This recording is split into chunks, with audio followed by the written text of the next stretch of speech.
இன்றைக்கு நாம் தியானிக்கும்படியாக தெரிந்து கொண்ட தலைப்பும் செய்தியும் நமக்கு எல்லாருக்கும் தெரிந்த ஒரு சம்பவம்.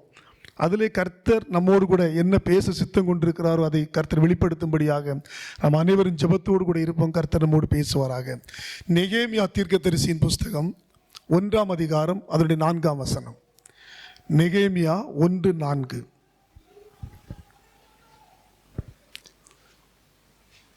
எடுத்தவர்கள் வாசியுங்கள். நெகேமியா தீர்க்கதரிசியின் புஸ்தகம் 1ஆம் அதிகாரம் 4ஆம் வசனம்.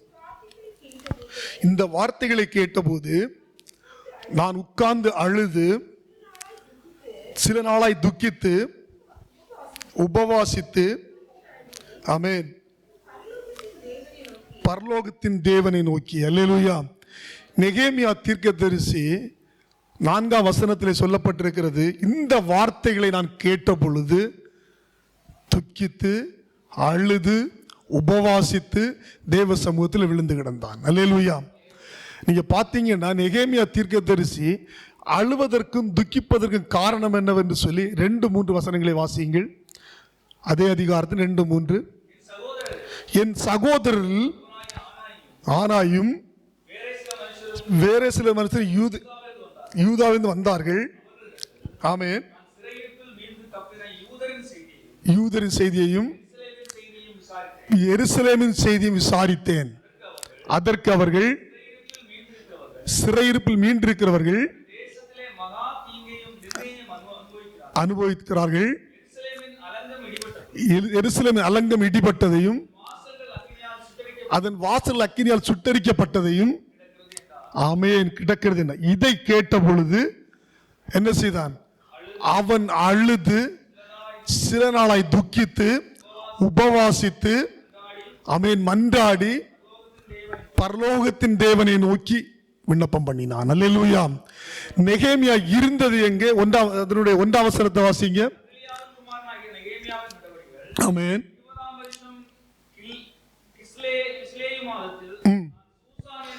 சூசான் என்னும் அரண்மனையில் இருக்கும் பொழுது. அல்லேலூயா. நம்ம வாசிக்கும் பொழுது கேட்ட இந்த வசனங்களை நம்ம கோர்த்து பார்த்தோம்னா, இவன் இருக்கிறது அரண்மனையில். இவன் அடிமையாக செல்லப்பட்டவன்.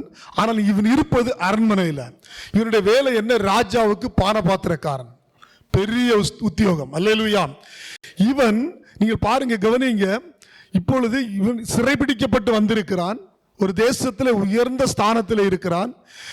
இவருடைய சகோதரர்கள் வரும்போது விசாரிக்கின்றான். நம்முடைய சிறையில் பிடிக்கப்பட்டு போன மக்களை விட மீந்திருக்கிற ஜனம் அங்கே இருக்கிற இஸ்ரவேலில் இருக்கிறார்கள், யூதாவில் இருக்கிறார்கள். அவருடைய நிலைமை என்ன என்று கேட்டான். கேட்டது யாரிடத்திலே? இவனை போன்ற யூதன், இவனை போன்ற கர்த்தராலே தெரிந்து கொள்ளப்பட்டவன், இவனை போன்ற ஒரு தேவ பிள்ளை அவனிடத்தில் கேட்கிறான். இதை பார்த்தவன், கவனமாக கவனிக்கணும், இந்த சம்பவத்தை பார்த்தவன், அலங்கம் இடிக்கப்பட்டதை பார்த்தவன், உபத்திரவத்தை பார்த்தவன் வந்து சாதாரணமாக எரேமியாவிடத்தில் சொல்லுகிறான், இப்படி இருக்கிறது. இதை பார்க்காமல் கேட்ட எரேமியா விழுந்து அழுதான். அல்லேலூயா. 2 பேரும் யூதர்கள், 2 பேரும் தேவனாலே தெரிந்து கொள்ளப்பட்டவர்கள், 2 பேரும் தரிசனமுடையவர்கள், கர்த்தருடைய பிள்ளைகள். ஆனால் ஒருவன் பார்த்தான் அங்கே நடக்கிற சம்பவம் என்ன நடந்தது என்று சொல்லி. இடிக்கப்பட்ட அலங்கத்தை கண்டான். அங்கே நடக்கிற காரியங்கள் எல்லாவற்றையும் பார்த்தவன் வந்து ஒரு சாதாரண சம்பவம் போல வந்து எரேமியாவிடத்தில் சொல்லுகிறான், இப்படியெல்லாம் நடந்திருக்கிறது. இதை பார்க்காத எரேமியா, இதை காணாத எரேமியா தன் தேசத்துக்காக அழ ஆரம்பித்தான். தன் ஜனத்துடைய விடுதலைக்காக தேவ சமூகத்தில் விழுந்தான். தேவனே, என்னுடைய ஜனங்கள் விழுந்து, என்னுடைய தேசம் ஒடுக்கப்பட்டிருக்கிறது, அக்கினிக்கு இரையாக்கப்பட்டிருக்கிறது என்று சொல்லி எரேமியாவுக்குள்ளே ஒரு அக்கினி உண்டானது. அல்லேலூயா. தேவன் விரும்புகிற காரியம் என்னவென்று சொன்னால், ஜெபிக்க ஆரம்பிப்பதற்கு முன்பாக, ஜெபத்துக்கு முழங்கால் படிவதற்கு முன்பாக நம்முடைய இருதயம் உடைக்கப்பட வேண்டும். அல்லேலூயா. தேவன் விரும்புகிற காரியம், என் தேவன் என்னை வாக்குத்தத்தம் பண்ணி அழைத்தார். வாசிங்க, நீங்க அதனுடைய 5 முதல் வாசிங்க. ஆமென். இப்ப பாருங்க, எரேமியா தீர்க்கதரிசி அவன் சூசான் அரண்மனையில் இருக்கிறான், பெரிய பதவியில் இருக்கிறான். தன் தேசத்தில் நடந்த தீமையை கேட்டான். கேட்ட பொழுது அழுது உபவாசித்து, அவன் தேவ சமூகத்தில் உபவாசித்து அழுது விட்டு அவன் சொல்லுகிற காரியத்தை பாருங்க. 5ஆம் வசனத்துல, பரலோகத்தின் தேவனாகிய கர்த்தாவே, உம்மில் அன்பு கூர்ந்து உம்முடைய கற்பனை கைக்குள்ளவர்களுக்கு உடன்படிக்கையையும் கிருபையும் காக்கிற மகத்துவம் பயங்கரமான தேவனே, உமது அடியாரை இஸ்ரவேல் புத்தராகிய மன்றாடி இஸ்ரவேல் புத்தராகிய நாங்கள் உமக்கு விரோதமாக செய்த பாவங்களை அடியேனுடைய ஜெபத்தை கேட்க. போதும், அடுத்த வாசிக்கலாம். பாருங்க, எரேமியா தீர்க்கதரிசி ஜெபிக்கும் பொழுது எப்படி தேவ சமூகத்தில் தொடங்குகின்றான். இந்த பிரச்சனை இங்கு நடந்திருக்கிறது, நீங்கள் அடிமையாக அந்த தேசத்திலிருந்து கொண்டு வரப்பட்டிருக்கிறோம், எங்களுடைய அரண்கள் எல்லாம் எரிக்கப்பட்டிருக்கிறது, எங்களுடைய ஜனம் பெரிய ஆபத்தில் இருக்கிறது. ஆனால் அவன் எப்படி தேவ சமூகத்தில் வருகிறான்? தேவனே, நாங்கள் வந்துட்டு பாவம் செய்தோம், அல்லேலூயா, நாங்கள் தவறு செய்தோம், நீர் நீதிபரர், என் தேவன் நீர் நீதிபரர், என் கர்த்தர் நீர் உண்மையுடையவர், நாங்கள் பாவம் செய்தோம், எங்களுடைய குற்றத்தினாலே நாங்கள் அடிமையாக்கப்பட்டோம், எங்களுடைய தவறுகளினாலே எங்களுடைய வாழ்க்கையில பிரச்சனை வந்தது, எங்களுடைய தேவனுக்கு விரோதமாக பாவம் செய்தபடியினாலே எங்களை தேவன் இன்னொரு தேசத்தில் அடிமையாக ஒப்புக் கொடுத்தீர். தொடர்ந்து வாசியுங்கள். ஆமென். இருப்பதாக நானும் என் தகப்பன் வீட்டாரும் பாவம் செய்தோம். அல்லேலூயா. அவன் சொல்லுகின்றான், நாங்கள் இந்த தீமையை அனுபவிக்க காரணம் என்ன? நானும் என் தகப்பன் வீட்டாரும் பாவம் செய்தோம். தேவ சமூகத்தில் முழங்கால் படி முன்னால நமக்கு ஒரு உணர்வு உண்டாகணும். தேவனே, நான் ஒரு பாவி, அல்லேலூயா, நான் தேவனே, என்னுடைய ஜெபம் உடைய சமூகத்தில் வருவதற்கு, என்னுடைய ஜெப விண்ணப்பம் உடைய பாதத்தில் வருவதற்கு தடையாக என் பாவம் இருக்கிறது. அதை நம்ம முதல்ல உணர்ந்து தேவ சமூகத்தில் விழுந்து, தேவனை என் பாவத்தை மன்னியும் என்று மன்றாடும் பொழுது என் தேவன் நம்முடைய பாவங்களை கழுவி பரிசுத்தப்படுத்த கிருபை உள்ள தேவனாக இருக்கிறார். அல்லேலூயா. ஒரு பொழுது நம்ம நீதிமான எண்ணம் மனதில் வந்துடக்கூடாது, நான் ஜெபிக்க தகுதியுடைய எண்ணம் நமக்குள்ள வந்துடக்கூடாது, நான் தேவ சமூகத்தில் நிற்க தகுதியுடைய நமக்குள்ள வந்து விட்டாலே சத்துரு நமக்குள்ள கிரியை செய்வான். நம்ம உடங்குற இடம் எங்க இருக்கணும்? தாவே, நான் பாவம் செய்தேன், நான் பாவி, உடைய சமூகத்தில் நிற்க தகுதி இல்லாதவன், நீர் நீதிபரர், நீர் நியாயாதிபதி, என் தேவன் நீதி செய்கிற நியாயாதிபதியாக இருக்கிறார். அவருடைய பிள்ளைகளை அவர் கவனமாக, இஸ்ரவேல் ஜனங்களுக்கு கர்த்தர் கொடுத்த வாக்குத்தத்தமும் பாதுகாப்பும் எப்படிப்பட்டது என்று சொன்னால், நீங்கள் என் வார்த்தையை கேட்டு என்னுடைய சொல்லுக்கு கீழ்ப்படிந்து என்னை தேவன் என்று கொண்டு நீங்கள் ஆராதிப்பீர்களானால் சொன்னால், உங்களை நான் என்னுடைய ஜனமாக, என் சொந்த ஜனமாக தெரிந்து கொண்டிருக்கிறேன், உங்களை ஒருவனும் தொடுவதில்லை, என் தேவன் வேலி வைத்து காக்கிறார். அல்லேலூயா. அதே நேரத்தில் நீங்கள் என்னை விட்டு இன்னொரு தெய்வத்தை தெரிந்தெடுப்பீர்கள் என்று சொன்னால், என்னை விட்டு வேற தெய்வங்களை நாடுவீர்கள் என்று சொன்னால், உங்களை அந்நியுடைய கையில் ஒப்புக் கொடுப்பேன் என்று சொல்லி என் தேவன் ஏற்கனவே சொல்லி இருந்தார். அல்லேலூயா. இதை எரேமியா ஒத்துக்கொள்கிறான். தகப்பனே, நாங்கள் பாவி. நீங்க வாசிங்க கீழே அது கூட. ஆமென். நாங்கள் உமக்கு முன்பாக மிகவும் கெட்டவர்களாய் நடந்து, ஆமென், அல்லேலூயா, நாங்கள் இங்கே சிறைப்பட்டு வர காரணம் என்ன? எங்களுடைய அலங்கம் இடிக்கப்பட காரணம் என்ன? எங்களுடைய ஜனங்கள் அங்கே ஒடுக்கப்பட காரணம் என்ன? நாங்கள் சிதறி இருக்கிற காரணம் என்ன? நாங்கள் பாவம் செய்தோம். நீர் மோசைக்கு கொடுத்த நியாயப்பிரமாணத்தை கட்டளைகளை நாங்கள் மீறினோம். இதை எரேமியா தேவ சமூகத்தில் விழுந்து சொல்லுகின்றான். அல்லேலூயா. தேவ சமூகத்தில் ஒப்புக்கொள்ளுகின்றான். தகப்பனே, நாங்கள் பாவம் செய்தோம். நம்ம சொல்லணும் தேவ சமூகத்தில், தகப்பனே, நான் பாவி, நான் பாவி தகப்பனே. இதை கேட்கும் பொழுது என் தேவன் தன் பிள்ளையை தழுவது போல தழுவி கொள்ளுவார். அல்லேலூயா. என் தேவன் கேட்க விரும்புகிற காரியம் நம்முடைய சமூகத்தில் நான் பாவி என்று சொல்வதற்கு கேட்க விரும்புகிற காரியம் அல்ல, நான் உண்மையை ஒத்துக்கொள்ள கர்த்தர் விரும்புகின்றார். அல்லேலூயா. நான் எந்த இடத்துல விழுந்தேன் என்று சொல்லி அறிந்து அதிலிருந்து எழும்ப வேண்டியது முக்கியமான வேலையாக இருக்கிறது. அல்லேலூயா. விழுந்த இடத்துல விழுந்து கிடந்து கொண்டே கூப்பிடுவதல்ல, எந்த இடத்துல விழுந்தேன் என்று தேவ சமூகத்தில் ஒப்புக்கொள்ள வேண்டும். இங்கே அவன் சொல்லுகிறான், மோசையின் மூலமாய் நீர் கொடுத்த எல்லா நியாயப்பிரமாணங்களை நாங்கள் மீறினோம். அல்லேலூயா.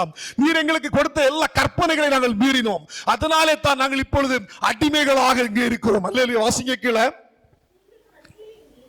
ஆமென். நீங்கள் கட்டளை மீறினால், அல்லேலூயா, அல்லேலூயா. இவன் சொல்லுகிறான் பாருங்க, கர்த்தர் சொன்ன வார்த்தை அப்படியே கர்த்தரிடத்துல சொல்லுகிறேன், நீங்கள் கட்டளையை மீறினால் நான் ஜாதிகளுக்குள்ள உங்களை சிதறடிப்பேன்னு சொன்னீங்க. அல்லேலூயா. இவன் பாருங்க எவ்வளவு தெளிவுள்ளவன் என்று சொல்லி. எரேமியா தீர்க்கதரிசி அவன் ஜனங்கள் ஒடுக்கப்படுவதை பார்க்கவில்லை, அவனுடைய அந்த ஜனங்களுடைய பதில்கள் எரிக்கப்பட்டதை பார்க்கவில்லை. இவன் கேட்ட பொழுது உடைந்து உட்கார்ந்து தேவ சமூகத்தில் ஜெபிப்பதற்கு முன்பாக, இது ஜெபம் அல்ல, இது ஜெபம் அல்ல, தேவ சமூகத்தில் அவன் தன்னை தாழ்த்தி தான் செய்த தவறுகளை, தன் ஜனம் செய்த தவறுகளை தேவ சமூகத்தில் ஒப்புரவாகிறான். அல்லேலூயா. இது விண்ணப்பம் அல்ல, தேவ சமூகத்தில் வைக்கிற ஜெப ரிக்வெஸ்ட் அல்ல, ஜெபிப்பதற்கு முன்பாக தேவனிடத்தில் பேசுகிற காரியம். நான் பாவி, என் ஜனம் பாவம் செய்தது, என் தேவனை நாங்கள் பாவம் செய்தோம். கீழே அதுக்கு மேல வாசிங்க. எடுத்தது, நீங்கள் என்னிடத்தில் திரும்பி ஆமென் செய்வீர்களானால் ஆமென்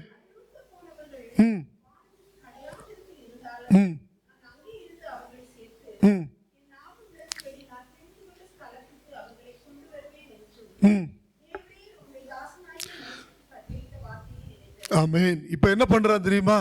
முதல்ல கர்த்தரிடத்துல நாங்க பாவி, தன்னுடைய எல்லா குற்றங்களையும் ஒப்புக்கொள்ளுகிறான். இப்ப கர்த்தரிடத்துல அவர் சொன்ன வார்த்தை நினைவு கூற செய்கிறான். கர்த்தாவை இதை நினைத்தருளும், நீர் இப்படி சொன்னீர், நாங்கள் மனம் திரும்பி எங்கள் பாவங்களை ஒப்புக்கொண்டு தேவனே நான் பாவி என்று உணர்ந்து உடைய சமூகத்தில் வரும் பொழுது, அந்த வசனத்தை ஒருமுறையோட வாசி என்ன சொன்னார் என்று சொல்லி, நீங்கள் என்னிடத்தில் திரும்பி என் கற்பனைகளை கை கொண்டு அவைகளின்படி செய்வீர்களானால், இருந்தாலும் நான் அங்கே இருந்து அவர்களை சேர்த்து என் நாமம் விளங்கும்படி கொண்டு வருவேன் என்று தேவருடைய தாசனாகிய மோசேக்கு கட்டளையிட்ட வார்த்தையை நினைத்தருளும். அல்லேலூயா. ஜெபம் செய்வதற்கு முன்பாக தேவ சமூகத்தில் அவன் தன் குற்றங்களை ஒப்புக்கொண்டு தன் ஜனத்துக்காக மன்றாடி, இப்ப கர்த்தர் சொன்னதை நீர் நினைத்தருளும். அல்லேலூயா. அப்பதான் கர்த்தர் நினைப்பார். அல்லேலூயா. நம்ம சொல்லுவோம், நீர் இதை சொன்னீரே எனக்கு செய்யும், நீர் வாக்கு பண்ணினீரே செய்யும், உன்னை நான் பாழாக்காமல் தலையாக்குவேன் என்று சொன்னீரே அதை செய்யும். கர்த்தராலே செய்ய முடியாது. ஏனென்று சொன்னால் எரேமியா தீர்க்கதரிசி இந்த அதிகாரத்திலே அவன் முதல் பாகம் முழுவதும் தேவ சமூகத்திலே தன்னை சமர்ப்பணமாய் விழுந்தான். அல்லேலூயா. நான் பாவி என்று ஒப்புக்கொண்டான், நாங்கள் பாவம் செய்தோம் என்று ஒப்புக்கொண்டான். தேவ சமூகத்தில் நாங்கள் தண்டிக்க தகுதியானோம் என்று சொல்லி அவன் தன்னைத்தானே ஒப்புக் கொடுத்தான்.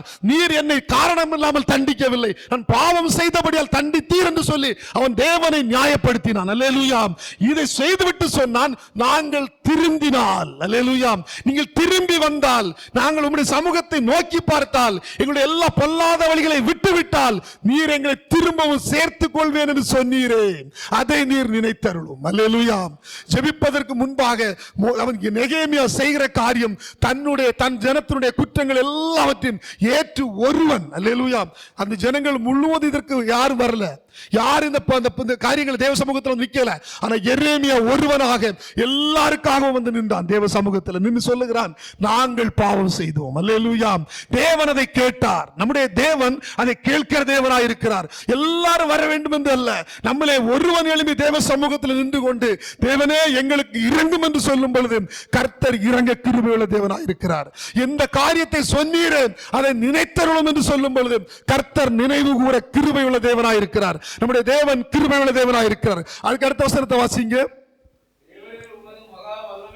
வல்லமையினாலும் உம்முடைய பலத்த கரத்தினாலும் உம்முடைய அடியாரும் இவர்கள் தான், நீ மீட்டுக் கொண்ட ஜனங்கள் இவர்கள் தானே. அதை கீழே 11 வசனத்தை வாசிங்க. ஆண்டவரே ஆமென். இப்பதான் ஜெபத்துக்கு வரான். அல்லேலூயா. அல்லேலூயா. ஆண்டவரே அடியேனின் ஜெபத்தையும்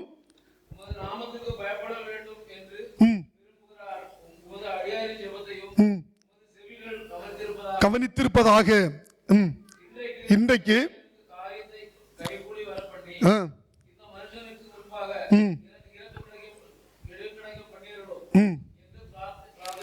ஆமென். அல்லேலூயா. பாருங்க பிரார்த்தனை எப்படி இருக்கு. கர்த்தருடைய சமூகத்தில் முதல்ல தாழ்த்தி அவர் சொன்ன வாக்குத்தத்தத்தை நினைவு கூற செய்துட்டு இப்ப ஜெபிக்கிறான். நான் ஒரு மனசுக்குள்ளால பாருங்க, அவனுக்கு ஜெபம் ஆடி ஆழத்துல இருக்கு. நான் ஒரு மனுஷன்ட்ட ஒரு காரியத்தை பேச போறேன். அல்லேலூயா. 2ஆம் அதிகாரத்தில் நீங்க தொடங்குனீங்கன்னா தெரியும், நான் ஒரு காரியத்தை சொல்ல போகிறேன், அந்த காரியத்தை நீர் வாய்க்க பண்ணும். அல்லேலூயா. இது தன்னுடைய பதவி உயர்வுக்காக அவன் கேட்கவில்லை. நான் இப்ப பானபத்திரக்காரனா இருக்கேன், அதுக்கு மேல ஒரு பதவி வேண்டும் என்று சொல்லி ஜெப ரிக்வெஸ்ட் அல்ல. என்னுடைய தேசம் விடுவிக்கப்பட வேண்டும், என் ஜனங்கள் விடுவிக்கப்பட வேண்டும், இடிக்கப்பட்ட அலங்கம் கட்டப்பட வேண்டும், தேவனுடைய பிள்ளைகள் சுவிட்சமாய் வாழ வேண்டும், அங்கு பரதேசிகளாக இருக்கிற ஜனங்கள் எல்லாரும் தேவ சமூகத்திலே கூட்டி சேர்க்கப்பட வேண்டும் என்கிற வைராக்கியத்திலே தேவ சமூகத்தில் நின்று கொண்டு, இடுக்கத்தில் நின்று கொண்டு எரேமியா கேட்கிறான், நான் பாவம் செய்தோம், நாங்கள் குற்றம் செய்தோம், எங்களுடைய பாவத்துக்காக தண்டனையாக நாங்கள் சிதறடிக்கப்பட்டோம், எங்கள் பட்டணங்கள் எல்லாம் எரிக்கப்பட்டது, நாங்கள் பரதேசிகளாக இருக்கிறோம். தேவனே, நீர் இந்த நாங்கள் பாவங்களை உணர்ந்து உடைய சமூகத்திலே மனம் திரும்பினால் நீ திரும்பவங்களை சேர்த்து கொண்டு என்று சொன்னீரே, அதை நினைத்தருளும் என்று சொல்லிவிட்டு அவனுடைய ஜெபத்திற்கு ரிக்வெஸ்ட் சொல்லுகிறான். நான் இன்றைக்கு இப்பொழுது ஒரு மனிதனிடத்திலே பேச போகிறேன், காரியத்தை வாய்க்க பண்ணும். அல்லேலூயா என்று சொல்லி தேவ சமூகத்திலே அவன் விண்ணப்பம் பண்ணி ஜெபித்தான். அல்லேலூயா. நம்ம யோசித்து பார்க்கணும், ஜெபம் வந்துட்டு சின்னதுதான், ஜெபம் சிறிய நேரம் தான், ஒரு சிறிய பாயிண்ட் தான். ஆனா அதற்கு முன்னால் நடந்த பெரிய ஒரு மாற்றம் உண்டு, பெரிய ஒரு உருமாற்றம் உண்டு. ஜெபிப்பதற்கு பதில் கொடுக்கிற தேவன் அவர் கிருபையுள்ள தேவனாய் இருக்கிறார். வாய்களை திறந்து ஜெபிப்பதற்கு முன்பாகவே அதற்குரிய பதிலை நான் அனுப்பிவிட்டேன் கர்த்தருடைய வசனம் சொல்லுகிறது. அது உண்மையான வசனம். ஏனென்று சொன்னால், இங்கே நாம் எரேமியா தீர்க்கதரிசி அவன் வாசி நெகேமியா தீர்க்கதரிசி அவன் ஜெபிக்கிற ஜெபத்திற்கு முன்பாக அநேக காரியங்களுக்கு சம்பவிக்கின்றது. அல்லேலூயா. தேவ சமூகத்தில் வைக்கிற ஜெபத்திற்கு முன்பாக அவன் அநேக காரியங்களை தேவ சமூகத்தில் வெளிப்படுத்துகின்றான். தன்னை முழுவதும் தாழ்த்தி உடைத்து தன்னுடைய ஜனத்திற்காக இடுக்கத்தில் நின்று, தேவனை நாங்கள் பாவி என்று சொல்லி ஒப்புக்கொண்டு, தேவனை நீர் சொன்ன வாக்குத்தத்தத்தை நினைத்தருளும் என்று சொல்லி தேவனை நினைவு கூற செய்து இப்பொழுது ஜெப விண்ணப்பத்தை தேவ சமூகத்தில் வைத்தான். வாசிப்போம் 2ஆம் அதிகாரம் 2ஆம் வசனத்தை. அப்பொழுது ராஜா அவனை பார்த்து, துக்கமுகமாய் இருக்கிறது என்ன, வியாதி இல்லையே. ஆமென். அல்லேலூயா, அல்லேலூயா. இப்ப ஜெபம் முடிச்சிட்டு ராஜாக்கு முன்னால முதல் வசனத்துல பாத்தீங்கன்னா பானபாத்திரம் அவனுடைய பானத்தை எடுத்து கொடுக்கிறான். கொடுக்கும்போது ராஜா இவனை பார்க்கிறார். பார்த்துட்டு சொல்லுகிறார், உன்னுடைய முகம் துக்கமுகமா இருக்குது. நான் யோசித்து பார்த்தேன், ஒரு ராஜா அவனுடைய வேலைக்காரன் முகத்தை வந்துட்டு அவ்வளவு தெளிவா பார்த்து எப்படி சொல்ல முடியும்? அல்லேலூயா. நான் பவானி இன்ஜினியரிங் கம்பெனியில் வந்துட்டு ஒரு 22 வருஷம் ஸ்டோர்ல வேற இன்சார்ஜா இருந்தேன். எங்க ஜிஎம் கிட்ட டெய்லி ஒரு 50 சைன் வாங்கவாத போவேன். அவர் போன உடனே இப்படி பார்த்து சொல்லுவாரு, கம் பண்ணுவாரு, அவ்வளவுதான் முகத்துல பார்க்குது. அதுக்கடுத்து காட்டுற பேப்பர்லாம் சைன் பண்ணுவாரு. நான் இந்த பானபாத்திரக்காரனை நினைக்கும் போது யோசித்து பார்த்தேன், என்னுடைய முகம் வாடி இருக்குது, சந்தோஷமா இருக்கேன். 22 வருஷத்துல ஒரு நாள் கூட எங்க ஜிஎம் என்கிட்ட கேட்டது கிடையாது. ஒரு மனிதனுடைய முகத்தை ராஜா சொல்லுகிறார். பானபாத்திரக்காரனை பார்த்து என்ன சொல்லுகிறார் சொன்னா, உன்னுடைய முகம் இன்றைக்கு வாடி இருக்கிறது. பாருங்க, அப்ப இந்த ராஜாவோடு கூட இந்த பானபாத்திரக்காரன் எவ்வளவு ராஜா இவனை நேசித்திருப்பான், இவன் எவ்வளவு உண்மை உள்ளவராக இருந்திருப்பான், இவனை குறித்த ஒரு காரியம் எப்படியாக ராஜாவுக்கு மனதில் இருந்திருக்கிறது. இன்றைக்கு உன்னுடைய முகம் வாடி இருக்கிறது. அல்லேலூயா. இன்றைக்கு உன் முகம் இந்த முகவாடல் வந்துட்டு உனக்கு ஒரு வியாதியினால் வந்தது அல்ல, இது இருதயத்தில் உள்ள பாரத்தினால உள்ளதுன்னு ராஜாவை பதில் சொல்லுகின்றார். அல்லேலூயா. ஜெபத்துக்கான பதில் எங்கே என்று சொன்னால், நம்மை உற்று பார்க்காதவன் கூட, நம்முடைய முகத்தை பார்க்க வேண்டிய தேவையில்லாதவன் கூட, அவன் ராஜா வந்துட்டு பானபத்திரக்காரன முகத்தை பார்க்க வேண்டிய தேவை கிடையாது, கொடுக்கிறத வாங்கி குடிச்சா போதும். ஆனா அந்த ராஜா வந்துட்டு பானபாத்திரோட முகத்தை பார்த்து அவனே கேள்வி கேட்கிறான், இது உன்னுடைய இருதயத்தில் ஒரு பாரம் இருக்கிறது. அல்லேலூயா. ஜெபத்துக்கான பதில் எங்கே தேவன் வைத்திருக்கிறார் என்று சொன்னால், நாம் நினைக்கின்றோம் நாம் போய் கேட்க வேண்டும் என்று சொல்ல, ராஜா கேட்கின்றான், உனக்கு என்ன பாரம்? அல்லேலூயா. தேவன் யார் மூலமாகவும் நம்முடைய ஜெபத்திற்கான பதிலை கொடுக்க ஜீவனுள்ள தேவனாய் இருக்கிறார். அல்லேலூயா. எந்த இடத்திலிருந்து வர வேண்டும் என்று சொல்லி என் தேவனுக்கு தெரியும். ஜெபத்தை நாம் சரியாக செய்யும் பொழுது கர்த்தர் பதிலை நம்முடைய கரத்திலே கொடுப்பார். அல்லேலூயா. நம்ம சரியான முறையில் ஜெபிக்காமல் நம்முடைய பதிலை தேடினால் எங்கிருந்து வருவதில்லை, அது எங்கிருந்து கிடைக்க போவதில்லை. நாம் சரியாக ஜெபத்தை செய்வோம் என்று சொன்னால் கர்த்தர் பதிலை நம்முடைய முன்பாக வைக்க ஜீவனுள்ள தேவனாய் இருக்கிறார். அவன் அநேக நாள் உபவாசித்தான் என்று வசனம் வசனம் சொல்லுகிறது. அவன் துக்கமாயிருந்தான் என்று வசனம் சொல்லுகிறது. அவன் அழுதான் என்று வசனம் சொல்லுகிறது. இவை எல்லாம் எதற்காக என்று சொன்னால், ராஜாவுக்கு முன்பாய் நிற்பதற்காக அல்ல, என் தேவனின் ஜெபத்தை அங்கீகரிக்க வேண்டும். அல்லேலூயா. என் தேவனின் ஜெபத்தை அங்கீகரித்தால் இந்த இடிக்கப்பட்ட அலங்கம் கட்டப்படும். அல்லேலூயா. என் தேவனின் ஜெபத்துக்கு பதில் தந்தால் என்னுடைய ஜனங்கள் ஒன்று கூடி தேவனுடைய நாமத்தை மகிமைப்படுத்துவார்கள். தேவனுடைய ஒரு தேசத்திலே கூட்டி சேர்க்கப்படுவார்கள். இந்த சிதறடிக்கப்பட்ட நிலைமை மாறும் என்று சொல்லி நெகேமியா அறிந்திருந்தபடினாலே, அல்லேலூயா, இங்கே பார்க்கும்போது அவன் அழுது ஜெபித்த நாட்கள் அதிகம், உபவாசித்த நாட்கள் அதிகம், தேவனிடத்தில் ஒப்புரவாகி விட்டு தேவனை நினைவு கூர்ந்து தேவனை நினைத்தரலும் என்று சொல்லி ஜெபித்து முடித்த பொழுது ராஜா கேட்கிறான். அல்லேலூயா. ராஜா கேட்கிறான், உன்னுடைய முகம் வாடி இருக்க காரணம் என்ன? வாசியுங்கள் அதனுடைய 3ஆம் வசனத்தை. ராஜாவை நோக்கி, ராஜா என்றைக்கும் வாழ்க. ஆமென்.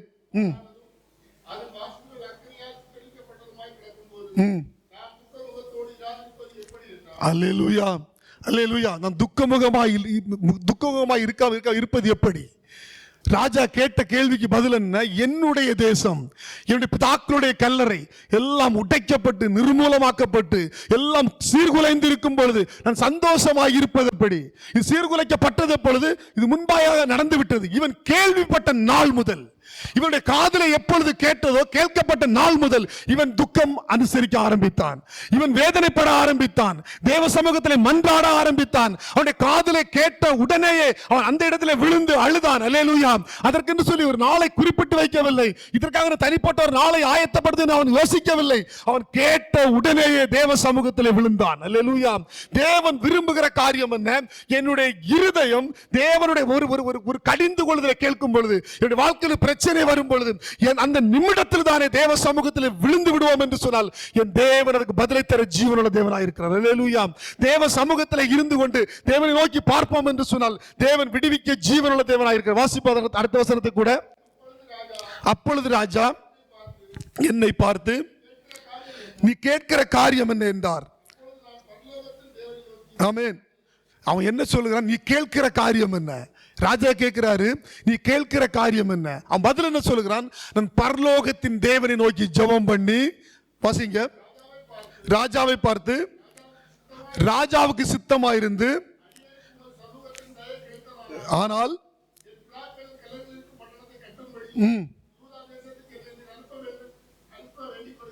அல்லேலூயா. இவன் என்ன சொல்ல? ராஜாக்கு முன்பாக நான் என் தேவனிடத்தில் ஜெபம் பண்ணி, அல்லேலூயா, என் தேவனிடத்தில் ஜெபம் பண்ணி. இந்த தேவன் யாரு? என்னை சிறைப்படுத்த ஒப்பு கொடுத்தவர், உன்னுடைய ராஜாவுடைய கரத்திலே ஒப்பு கொடுத்தவர், தேசத்திலே அடிமையாக என்னை ஒப்பு கொடுத்தவர். அந்த தேவனிடத்திலே நான் ஜெபம் பண்ணி உம்மிடத்திலே கிருபை கிடைக்கும்படி என் தேசத்தில் எனக்கு அந்த கட்ட வேண்டிய மதிலை கட்ட போக நீர் எனக்கு அனுமதி தர வேண்டும் என்று சொல்லி என்னுடைய தேவனிடத்திலே ஜெபம் பண்ணினேன். அல்லேலூயா. ராஜா, நீர் பெரியவர் அல்ல, என் தேவன் பெரியவர். அல்லேலூயா. நீர் என்னை அனுப்ப என் தேவனிடத்திலே வேண்டிக் கொண்டேன். அல்லேலூயா. நம்ம நினைக்கணும், நம்ம யோசித்து பார்க்கணும். ராஜாக்கு முன்பா நின்று கொண்டு சொல்லுகிறான், என்னை அடிமையாக உமக்கு விற்று போட்ட தேவனிடத்திலே. அல்லேலூயா. புரிந்து கொள்ள. ராஜா எப்படி யோசித்திருப்பாரு? உன்னுடைய தேவனிடத்திலே ஜெபம் பண்ணது எப்படி? உன்னுடைய தேவன் உன்னை விற்றிருப்பது என்னிடத்திலே. மனுஷிகத்துல நம்ம வந்துட்டு உலக பிரகாரமா பார்க்கும் பொழுது அந்த ராஜா இப்படி யோசிக்கலாம் இல்ல. உன்னையே உன்னுடைய தேவன் என் கையில கொடுத்திருக்கிறார், நீ அந்த தேவனை நோக்கி ஜெபித்திருக்கிறாய். அங்கு பாங்க நெகேமியா சொல்லுகிறார், நான் என் தேவனை நோக்கி ஜெபம் பண்ணினேன். எப்படி என்று சொன்னால், உம்முடைய இருதயத்தில் எனக்கு இரக்கம் கிடைக்க வேண்டும். நான் என்னுடைய பட்டணத்தை கட்டி எழுப்ப வேண்டும், என் தேசத்துக்கு நான் செல்ல வேண்டும். அதற்கு அனுமதி கிடைப்பதற்காக என்னுடைய தேவனிடத்தில் நான் ஜெபம் பண்ணினேன். அல்லேலூயா. யாரிடத்தில் கேட்க வேண்டுமோ அதை கேட்க நாம் கற்றுக்கொள்ள வேண்டும். அல்லேலூயா. இங்க இருக்கிற உலகத்தில் காண்கிற இந்த அதிகாரி ஒருவேளை என்னுடைய வாழ்க்கையில் எதை வேண்டுமானால் செய்து விடலாம் என்று நினைத்தால் அது செய்ய முடியாது. என் தேவன் அனுமதிக்காமல் ஒன்றும் இந்த உலகத்தில் நம்முடைய வாழ்க்கை கையில் கிடைக்க போவதில்லை. அல்லேலூயா. நாம் வாசிப்போம். இவன் கட்ட ஆரம்பித்த பொழுது நடக்கிற சம்பவத்தை பார்ப்போம். அதிக வசனங்கள் எடுக்க முடியாது. நெகேமியா 2:10 வாசியுங்கள்.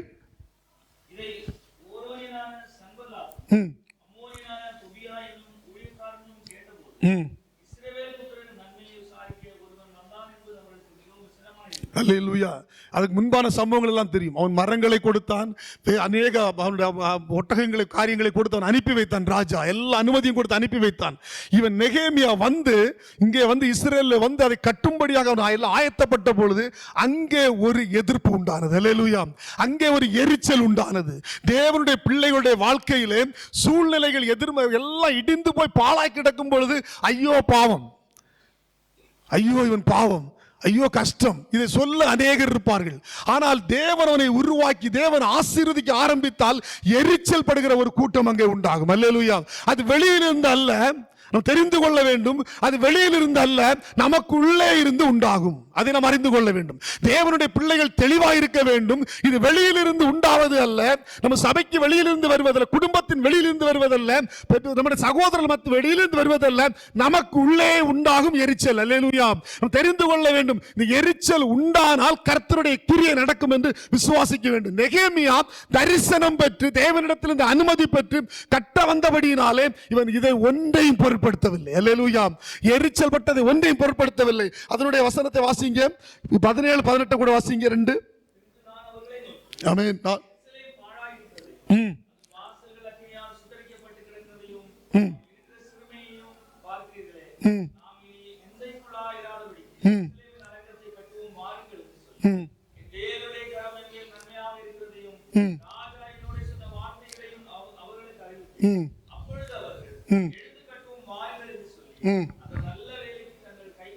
அல்லேலூயா. அல்லேலூயா. பாருங்க, இங்க பார்த்த நெகேமியா தீர்க்கதரிசி தான் வந்து இதை கட்டணும்னு தேவ சமூகத்தில் நின்னான். இவன் வந்து இதுக்கு முன்னால் அந்த ஊர்ல அந்த இடிக்கப்பட்ட இடத்துல ஒடுக்கப்பட்ட இடத்துல வாழ்ந்த எல்லா ஜனங்களும் அங்க வாழ்ந்துட்டு இருந்தாங்க. அவங்களுக்கு யாருக்கு இதை கட்டணும்னு உள்ள ஆசை இல்லை. இதை கட்ட முடியாது. அவங்களுடைய எண்ணம் என்ன? இதை கட்ட முடியாது. என்னுடைய ஜனங்கள் எல்லாம் சிதறடிக்கப்பட்டிருக்கிறார்கள். இது இருந்த ஜனங்களை ராஜா மற்ற தேசத்தை பிடித்து சிறைபிடித்து கொண்டு சென்று விட்டார்கள். எங்களால் இது செய்ய முடியாது. நெகேமியா ஒருவன் தேவ சமூகத்தில் நின்று ஜெபித்து தேவனிடத்தில் அனுமதி பெற்று ராஜாவுடைய அனுமதியை பெற்று வந்த பொழுது இங்கே இருக்கிற ஜனங்கள் எல்லாரும் ஒருமனப்பட்டார்கள். அல்லேலூயா. இந்த ஒருமை பாருங்க, ஒரு ஜெபத்தினுடைய வல்லமை எவ்வளவு தூரம் ஒரு தேசத்தை அசைக்கிறது என்று சொல்லி, ஒரு கூட்டத்தை அசைக்கிறது என்று சொல்லி. இவர்கள் எல்லாரும் தேவனாலே தெரிந்து கொள்ளப்பட்ட ஜனம்தான். இந்த ஜனங்கள் எல்லாரும் தேவனாலே முன்குறிக்கப்பட்ட ஜனம்தான். இவர்கள் எல்லாருமே தேவனுடைய பிள்ளைகள் தான், தேவனாலே தண்டிக்கப்பட்டவர்கள் தான். ஆனால் நெகேமியா ஒருவனுக்கு தான் தேவ சமூகத்தில் நின்று அழ வேண்டும், தேவனிடத்தில் கேட்டு பெற்றுக்கொள்ள வேண்டும் என்று சொல்லி பெற்றுக்கொண்ட பொழுது இவனோடு கூட சேர்ந்து கட்டும்படியாக ஒரு கூட்டத்தை நெகேமியா எழுப்பினான். அல்லேலூயா. நம்முடைய தேவன் நம்மை குறித்து அவர் ஆசைப்படுகிற காரியம் என்ன? அவருடைய சமூகத்திலே நிற்க ஒருவன் தேவை. அல்லேலூயா. அவருடைய பாதத்திலே நிற்க ஒருவன் தேவை. அந்த பாரத்தை முழு மனதோடு ஏற்றுக்கொண்டு இது என்னுடைய வேலை, இது தேவனுடைய வேலை என்று சொல்லி நிற்க ஒருவன் தேவை. அவன் நின்றால் அவனை சேர்ந்திருக்கிற ஜனங்களை சேர்க்க கர்த்தர் கிருபையுள்ள தேவனாய் இருக்கிறார். அல்லேலூயா. நெகேமியா அந்த தேசத்தை விட்டு கடந்து வந்து தன்னுடைய சொந்த ஜனத்திடத்திலே வந்து சொன்னான், நாம் இதை கட்டுவோம். அல்லேலூயா. இது எதிர்ப்பு உண்டானது. எதிர்ப்புக்கு 3-4 பேர் எழுப்பினார்கள். இருந்தாலும் அதை பார்க்க வேண்டாம். என் தேவன் எனக்கு சொல்லி இருக்கிறார், என் தேவன் என்னை அதிகாரப்படுத்தி இருக்கிறார், நாம் இதை செய்வோம் என்று சொன்ன பொழுது அந்த ஜனங்கள் எல்லாரும் ஒருமனப்பட்டார்கள். ஒருமனப்பட்டு கட்ட ஆரம்பித்தார்கள். வாசிப்போம். 4ஆம் அதிகாரம் 1 முதல் வாசியுங்கள். ஆமென். கேட்டபோது அவன் கோபித்து எரிச்சல் அடைந்து யூதரை சங்கத்தம் பண்ணி, அந்த அற்பமான யூதர் செய்கிறது என்ன? அல்லேலூயா. வார்த்தை எப்படி? அந்த அற்பமான யூதர் செய்கிறது என்ன? நமக்கு வருகிற பிரச்சனை இதுதான். நம்ம இதை கேட்கும் பொழுது நம்மளை நாமே நினைச்சு நம்ம அற்பமா, என்னால முடியாது, இது பிசாசு கொண்டு வர தந்திரம். இந்த அற்பமான யூதர் செய்கிறது என்ன? வாசிங்க. அவர்கள் இடம் கொடுக்கப்படுமோ, பலியிடுவார்களோ, ஒரு நாளிலே முடித்து போடுவார்களோ, ஆமென், உயிர் கொடுப்பார்களோ, சகோதரருக்குள்ளும் சொன்னான். 3ஆவது வசனத்தை வாசிங்க. அப்பொழுது நின்று அவள் கட்டினாலும் என்ன, ஒரு நரி ஏறி போனால் அவருடைய கல் மதில் விழுந்து போகும் என்று சொன்னான். அல்லேலூயா. பாருங்க, இது ஒரு சாதாரண விஷயம் அல்ல, சாதாரண வார்த்தை அல்ல. ஒரு கூட்ட ஜனங்கள் சிதறடிக்கப்பட்ட ஜனங்கள், ஒடுக்கப்பட்ட ஜனங்கள், விற்கப்பட்ட ஜனங்கள், ஒன்றும் யாரும் உதவி இல்லாத ஜனங்கள் சேர்ந்து அவருடைய மதிலை கட்டி எழுப்புகிறார்கள். இது சாதாரணமான காரியம் அல்ல, எந்த உதவியும் இல்லை, யாரும் இல்லை. கட்டி எழுப்பும் பொழுது ஒரு கூட்டம் சொல்லுகிறது, இவர்கள் இதை கட்டி முடித்து விடுவார்களோ, இது இவர்களாலே சாத்தியதானோ, இது அக்கினியால் சுட்டரிக்கப்பட்டது அல்லவா, இவர்கள் இல்லாமல் போனவர்கள் அல்லவா, இவருடைய வாழ்க்கையில ஒரு நன்மை வராது என்று சொல்லி அவர்களே சொன்னார்கள் அல்லவா, இவருடைய வாழ்க்கையை செழிக்காது என்று சொல்லி அவருடைய கூட்டமே சொன்னது அல்லவா. ஆனால் இவர்கள் இப்பொழுது கட்டி எழுப்புகிறார்களே, இது முடிந்து விடுமோ, இது முடிய விட முடியுமா, இவள் கட்டி எழுப்பினாலும் ஒரு நரி ஏறி போனால் இது விழுந்து போகும் என்று சொல்லி அற்பமாய் சொல்லுகிற வார்த்தைகள் நம்முடைய வாழ்க்கையில கடந்து வரலாம். அல்லேலூயா. நாம் சில காரியங்களை தேவ சமூகத்திலிருந்து பெற்றுக்கொண்டு தேவன் சொன்ன நன்மையை சுதந்திரித்துக் கொள்ள நாம் ஆயத்தப்படும் போது இப்படிப்பட்ட வார்த்தைகள் நம்முடைய காதுகளிலே வரும். அல்லேலூயா. இது நடக்காது, இது கிடைக்காது, இது செய்ய முடியாது அப்படி சொல்லும் பொழுது நாம் சொல்ல வேண்டும், நம்மை அழைத்த கர்த்தர் இன்னார் என்று அறிந்திருக்கிறேன், என வாக்கு பண்ணின தேவன் ஜீவனுள்ளவராய் இருக்கிறார், என்னை அதிகாரப்படுத்தின கர்த்தர் ஜீவனுள்ள தேவனாய் இருக்கிறார், அவர் சொன்னதை செய்து முடிக்கும் வரையிலும் என்னை ஒருவரு கைவிட மாட்டார் என்று சொல்லி அவருடைய சமூகத்தில் நிற்க வேண்டியது அவசியமாக இருக்கிறது. துரிதமாய் போகிறேன், வாசியுங்கள். நெகேமியா 4ஆம் அதிகாரம் 6ஆம் வசனத்தை. ஆமென். உயர்ந்தது. ஆமென். நாங்கள் கட்டி வந்தோம், ஜனங்கள் வேலை செய்வதற்கு ஆவலாயிருந்தார்கள். அல்லேலூயா. இந்த ஜனங்கள் வந்துட்டு தேவ சமூகத்தில் நின்று வேலை செய்ய ஆவலாயிருந்தார்கள். அதுல 7-8 கூட வாசிங்க.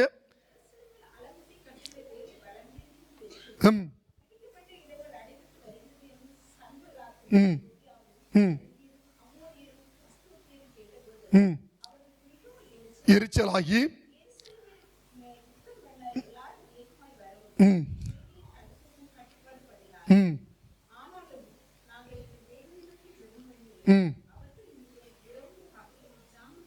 அல்லேலூயா, அல்லேலூயா. பாருங்க, முதல்ல வந்துட்டு நெகேமியா வந்த உடனே இவங்க தான் தொடங்கினாங்க, இவன் கட்டிருவியா நீ, சின்ன போராட்டம். அல்லேலூயா. பாதி கட்டி முடிச்ச உடனே அந்த போராட்டம் பெருசாக யுத்தம் பண்ண வராங்க. அல்லேலூயா. இப்போ என்ன பண்றாங்க, இன்னும் நெகேமியா முதல்ல வேலை மட்டும் செய்துட்டு இருந்தான், இப்ப பலப்படுறாங்க. இன்னும் அதே ஜனம்தான், அதே இஸ்ரவேல் ஜனம்தான், அதே கட்டுகிற ஜனம்தான். நீங்க பாத்தீங்கன்னா அவங்க நாள்பட எதிரி பெருக பெருக இவர்கள் பலப்பட்டார்கள். அல்லேலூயா. நமக்கு போராட்டம் பெருக பெருக, நமக்கு சோதனை பெருக பெருக, நமக்கு நிந்தைகள் பெருக பெருக, நமக்கு அவமானங்கள் பெருக பெருக நாம் பலப்பட வேண்டும். அல்லேலூயா. கர்த்தர் கொடுத்த வேலையை உதறிவிட்டு ஓட அல்ல, என் தேவனுக்குள்ள பலப்பட்டார் என்று வசனம் சொல்லுகிறது. அல்லேலூயா. நெகேமியா அந்த வசனத்தை ஒரு கடைசி வசனம் வாசிங்க ஒருமுறை கூட. 9. ஆனாலும் நாங்கள் எங்கள் தேவனை நோக்கி ஜெபம் பண்ணி அவர்கள் நிமித்தம் இரவும் பகலும் ஜாமம் காக்கிறவர்களை வைத்தோம். அல்லேலூயா. இப்ப வேலை துரிதமாகுது, இன்னும் ரெஸ்பான்சிபிலிட்டி அதிகமாகுது, எதிரியுடைய பலம் கூட கூட நான் பலப்படுவேன். அல்லேலூயா. எனக்கு போராட்டம் பெருக பெருக நான் பலப்படுவேன். அவன் சத்துரு ஜெயிப்பதற்கு அல்ல, எனக்கு போராட்டம் வரும், நான் பலப்படும்படியாக. அல்லேலூயா. என்னுடைய பலன் அதிகமாகும்படியாக போராட்டம் பெருகி கொண்டிருக்கிறது. வாசிப்போம், நேரம் இல்லை. 4:1 கூட வாசிங்க. 4:1 வாசிங்க செய்தியை.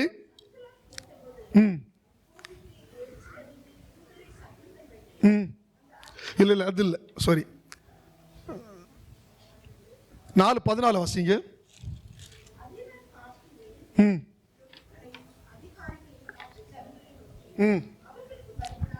பயப்படாதிருங்கள்,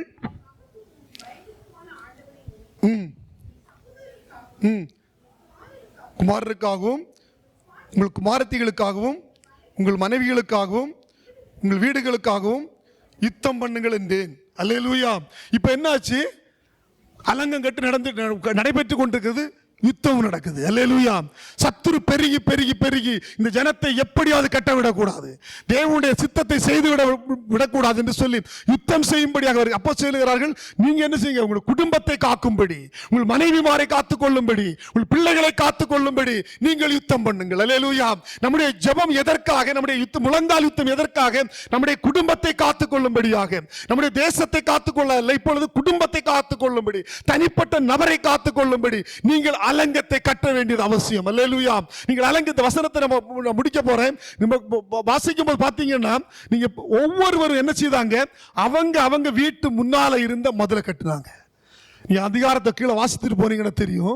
அவங்க வீட்டு முன்னால இருந்து மதுரை கட்டினாங்க. அப்படி ஒவ்வொரு விட்ட இடத்துல அடுத்த மதுரை கட்டினாங்க. இப்படி அலங்கம் கட்டி 52 நாளுக்குள்ளே கட்டி முடிக்கப்பட்டது. அல்லேலூயா. சத்துரு பெருகி கொண்டிருந்தான், சத்துரு உயர்ந்து கொண்டிருந்தான், தேவனுடைய வேலையும் நடந்து கொண்டிருந்தது. பாதி வாசித்தீங்கன்னா தெரியும். ஒரு கரத்திலே வேலை செய்தார்கள், மறு கரத்திலே ஆயுதம் ஏந்தினார்கள். அல்லேலூயா. வேலை முதலில் செய்யும் பொழுது லகுவாக தொடங்கப்பட்டது. வேலை செல்ல செல்ல கட்டி முடிக்க வேண்டும் என்கிற தேவனுடைய திட்டம் அவருடைய வாழ்க்கையில் இருந்தபடினாலே தங்களுக்கு எந்த தடை வந்தாலும் எந்த தடையும் தேவனுடைய வேலையை தடை பண்ண முடியாது. அல்லேலூயா. தேவன் நம்ம மேல் வைத்திருக்கிற திட்டத்தை தடை பண்ண முடியாது. அவர் ஒரு கரத்திலே வேலை செய்தார்கள், மறு கரத்திலே ஆயுதத்தை ஏந்தி கொண்டு தேவனுடைய பணியை செய்து கொண்டிருந்தார்கள். அல்லேலூயா. அப்படி 52 நாளுக்குள்ளே அது கட்டி முடிக்கப்பட்டது என்று வசனம் சொல்லுது. வாசியுங்கள் 6ஆம் அதிகாரம் 15ஆம் வசனம். 6:15. அப்படியே அலங்கமானது 52 நாளைக்குள்ளே கட்டப்பட்டு முடிந்தது. அல்லேலூயா. நெகேமியா என்ன தரிசனத்தோடு கூட வந்தாரோ அந்த வேலை 52 நாளுக்குள்ளே முடிந்தது. அதனுடைய 16ஆம் வசனத்தை அடுத்த வசனத்தை வாசிங்க. எங்கள் பகைஞர் எல்லாரும் அதை கேட்ட போதும் அனைவரும் கண்ட போதும் மிகவும் முனையற்று போய் இந்த கிரியை எங்கள் தேவனால் கைகூடி வந்தது என்று அறிந்தார்கள். அல்லேலூயா. இங்க சத்துரு நின்று பார்க்கிறான். இந்த 52 நாளில் வேலைகள் முடிந்த பொழுது அவருடைய பேச முனையற்று போய் இது பார்த்து வெக்கித்து இது கர்த்தரால் நடந்தது என்று சொல்லி அவர்கள் அறிந்து கொண்டார்கள். அல்லேலூயா. நமக்கு சத்துரு நம்ம கூட வாரது நாம் பலப்படும்படியாக, நாம் தேவனுக்குள்ளே வளரும்படியாக, கர்த்தருக்குள்ளே களி கூறும்படியாக, நம்ம தேவ சமூகத்தில் ஜெபிப்பதற்கு முன்பாக, நம்ம ஒவ்வொரு நாள் தேவ சமூகத்தில் ஜெபிப்பதற்கு முன்பாக தேவனே நீர் என்னை மன்னியும், என் பாவங்களை மன்னியும், என் குற்றங்களை மன்னியும், அப்பா அவருடைய சமூகத்தில் நிற்க தகுதி இல்லாதவன் என்று சொல்லி அவருடைய பாதத்தில் விழுந்து ஜெபித்து தேவனுடைய ஜெயமெடுப்போம் என்று சொன்னால் கர்த்தர் நம்மை கொண்டு பெரிய காரியங்களை செய்ய கிருபையுள்ள தேவனாய் இருக்கிறார். தலைகளை தாழ்த்தி தேவ சமூகத்தில் ஜெபிப்போம். எங்களை அதிகமாய் நேசிக்கிற எங்கள் பரலோக பிதாவே, உம்மை துதிக்கிறோம், ஸ்தோத்திரிக்கிறோம், நன்றி சொல்லுகிறோம் ராஜா. நீர் எங்களுக்கு முன்குறித்த திட்டத்தின்படி அழைத்தபடியால் நன்றி ராஜா. ஒவ்வொரு வார்த்தையினால் இயக்கத்தை பேசினபடியால் நன்றி தகப்பனே. வார்த்தை ஜீவன் உள்ளது கர்த்தாவே. தேவனே எங்கள் ஒவ்வொரு நீர் உயிர்ப்பிக்க கிருபையுள்ள தேவனாய் இருக்கிறபடியாலே நன்றியோடு உம்மை துதிக்கிறோம், ஸ்தோத்திரிக்கிறோம் தகப்பனே. அப்பா இந்த கூடுகையை முடித்துவிட கடந்து செல்லும் பொழுது கிருபை எங்களை சூழ்ந்து கொள்ளட்டும் கர்த்தாவே. போக்கிலும் வரட்டும் நாமம் மகிமைப்படட்டும் தகப்பனே. இந்த வாரம் முழுவதும் தகப்பனே அப்பா உம்முடைய நாமத்தை உயர்த்தக்க கிருபை தருவீராக. சத்துருக்கு இடம் கொடுக்காதபடிக்கு என் தேவனுடைய நாமத்தை உயர்த்தக்க கிருபை தருவீராக. இந்த 6 நாள் உம்முடைய நாமத்தை பகல் வேளையிலே தாவே இரவில் உம்மை துதித்து ஆராதித்து ஜீவனுள்ள தேவனுக்கு சாட்சியை வாழ்ந்து கர்த்தாவே. அடுத்த வெள்ளிக்கிழமை வரும் பொழுது கர்த்தாவே உங்க நன்றி உள்ள பலிகளை ஏற்க உதவி செய்வீராக. சாட்சியுள்ள ஜீவன் ஜீவிக்க உதவி செய்யுங்க. முற்றுமுடிவுடைய பாதத்தில் எங்களை தாழ்த்துகிறோம். ஒருவர் திரும்ப சந்திக்கும் வரையிலும் தெய்வீக சமாதானம் எங்களோடு கூட இருப்பதாக நாமத்துக்குள்ளே எங்கள் ஜெயமெடுத்து ஜெபிக்கிறோம். இயேசு கிறிஸ்து மூலமாய் ஜெபத்தை ஏற்றுக்கொள்ள எங்கள் நல்ல பிதாவே, ஆமென். ஆத்துமாவே கர்த்தரை ஸ்தோத்திரி, முழு உள்ளமே பரிசுத்த நாமத்தை ஸ்தோத்திரி. ஆத்துமாவே கர்த்தரை ஸ்தோத்திரி, கர்த்தர் செய்த சகல உபகாரங்களை மறவாதே. அல்லேலூயா, அல்லேலூயா, அல்லேலூயா.